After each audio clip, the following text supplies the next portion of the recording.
indépendant. Ça veut dire que c'est pas, n'est pas stable. Et je commence à comprendre. Parce que l'Algérien, lui, comment il réfléchit l'Algérien? Il réfléchit, lui, le monde, il commence à la naissance de cet individu et il se termine à sa mort. C'est ça. Quel soit le chef d'État, même l'Algérien, même au niveau de la famille. Le pays, après moi, ça y est, il n'y a pas, on ne construit pas une continuité. Même au niveau du village, de la ville. J'ai vu des livres d'histoire, je vois peu dire. Si سمعتك خطرة بوزياف يهدر pourquoi les autres sont développés بالعلم. Je dis non, ماشي بالعلم. La politique. Parce que de la politique dérive tout. La technologie, tout ça, c'est le développement politique. C'est le développement politique. Les Algériens, ils n'ont pas la conscience politique. Nous avons une seule maison, une grande maison qui appartient à tous. C'est la chose publique. Non. Il veut s'approprier cette maison pour la diriger. Et cela, ça a commencé déjà devant la révolution. Parce que notre révolution, elle a réussi. Déjà, il y avait le dehors de peu. Parce que déjà, à la révolution, qui m'a dit 50% de l'Algérie était connu par la France. C'est grâce aux 50% qu'elle ne connaissait pas. Merci, monsieur. On est vraiment dans l'esprit, c'est pour ça que j'ai lu la lettre au départ, parce que il faut revenir maintenant dans le contexte. Tous les pays au monde ont eu un moment des États un peu éphémères, que ce soit en Europe ou ailleurs. L'État moderne, c'est un État qui se construit autour des institutions. Or, la culture de nos dirigeants n'est pas une culture des institutions. Elle est la culture de l'homme providentiel, du Zaïm. Vous pouvez citer l'exemple de la Belgique qui est restée presque un an sans gouvernement. La Belgique, l'Italie, après la Deuxième Guerre mondiale, elle avait une moyenne de un gouvernement tous les 6 mois et pourtant le pays fonctionnait parce qu'il y a des institutions. M. Bouteflika en particulier, moi qui ai été très critique envers lui depuis le début, parce que c'est un homme qui ne croit en aucune façon à l'institution, il croit en lui-même. Et tant qu'on a des pseudo-zaïms à la tête du pays qui ne veulent pas croire en les institutions, nous ne pouvons pas construire un État. Donc voilà le danger, il nous mène vers cette destruction de l'État. Et nous sommes, l'État algérien aujourd'hui, en tant qu'ensemble d'institutions, rouages, qui fonctionnent, et dans une situation beaucoup plus affaiblie que ce qu'il y avait dans les années 70. Boumediene, quelles que soient les critiques qu'on peut apporter à son règne, y compris une forme de zaïmisme, mais il y avait avec lui des institutions, y compris avec le parti unique. Il y avait une tentative de construction d'un État. M. Bouteflika est venu démanteler l'État algérien. Et pour le démanteler, qu'est-ce qu'il avait? Parce qu'un État, il n'a pas de structure, ce n'est pas les bâtiments, l'État. C'est d'abord, l'État existe dans la tête des gens, dans la conscience des gens. Or, pour qu'il existe dans la conscience des gens, il faut qu'il y ait des valeurs de base. Mais monsieur, lorsque vous brisez les valeurs de base chez le citoyen, donc vous coupez la branche sur laquelle l'État est assis. Lorsque vous mettez en prison le jeune de Gherdeia qui a filmé des policiers en train de voler, et on met en prison celui qui dénonce le vol, et on ne juge pas les voleurs, ça, on est en train de scier l'État.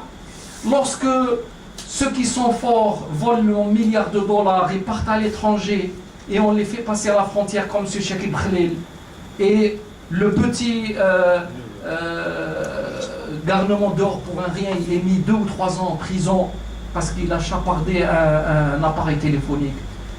On est en train de détruire les fondements de la société. Lorsqu'on distribue les crédits de l'ANSELGE et on ne réclame pas de retour, on est en train d'apprendre à nos enfants à ne pas travailler et à gagner de l'argent facilement. Lorsqu'on laisse les enfants squatter les trottoirs et les plages et les parkings et ils vous raquettent systématiquement, on est en train de leur dire débrouillez-vous, l'État n'est pas là pour régenter la vie en société.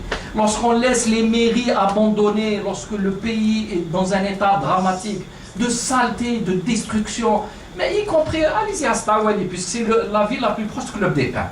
Hein? Beaucoup de ces messieurs du gouvernement marchent à Stawali. La ville est sale, elle est dégoûtante, les trottoirs sont défoncés.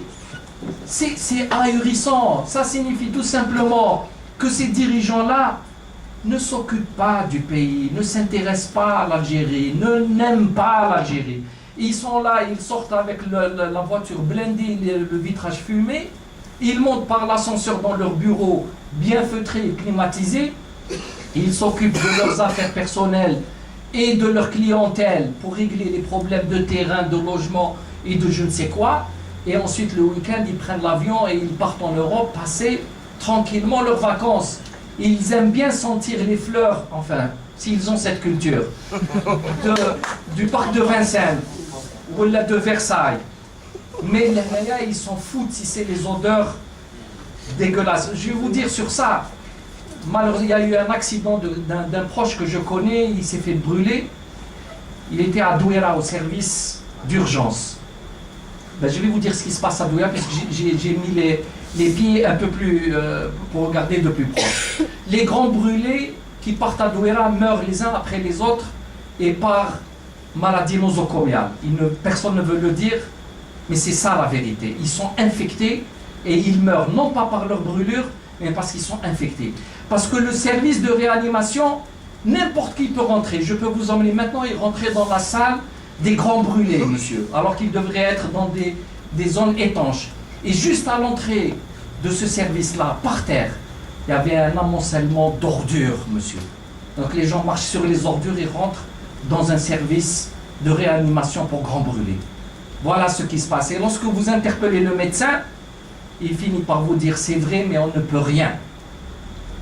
Ça, c'est ça le drame. Donc il n'y a plus d'esprit de citoyenneté, on s'en fout de ce qui se passe dans le pays. Les gens ne prennent pas le sens des responsabilités. Merci. Bonjour, c'est Majid Bati du journal Ouattara. Donc, après quand même plusieurs réunions depuis le 10 juin dernier, donc on aimerait bien